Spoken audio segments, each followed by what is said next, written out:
চালাক কাক আর গর্বিত ভেড়া। একদিন কাক উড়তে উড়তে একটা গ্রামে এল।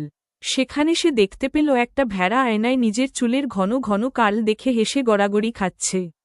কাক জিজ্ঞেস করল, ভাই, এত হাস্য কেন? ভেড়া গর্ব করে বলল, আমি তো গ্রামের সবচেয়ে স্টাইলিশ ভেড়া। আয়নায় দেখে নিজের প্রেমেই পড়ে যাচ্ছি। কাক মনে মনে ভাবল, এই স্টাইলিশ বাবুটাকে একটু স্টাইলেই পাঠাই রাজভোজে। সে বলল, তাহলে তুই তো রাজপ্রাসাদে যাওয়ার যোগ্য। রাজা নাকি সুন্দর ভেড়াকে সোনার মেডেল দেন। ভেড়া তো খুশিতে লাফাতে লাফাতে বলল, চল, রাজার সঙ্গে সেলফিও তুলব।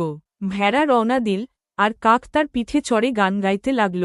গানের স্বরলিপি, সুন্দর ভেড়া যাচ্ছে রাজদর্শনে, গানের স্বরলিপি। রাজপ্রাসাদের গেটের কাছে এসে কাক হঠাৎ চেঁচিয়ে উঠল, ও রাঁধুনিরা, রাজা আজ স্পেশাল মাটন বিরিয়ানি খেতে চান। মালটা এসে গেছে। দরজা খুলতেই রাঁধুনিরা ঝাঁপিয়ে পড়ল ভেড়ার ওপর। ভেড়া ভয় পেয়ে কাঁপতে কাঁপতে বলল, আমি তো রাজা হতে এসেছিলাম। কাক আকাশে উড়তে উড়তে বলল, হ্যাঁ, রাজার পাতে রাজা হয়ে থাকবি।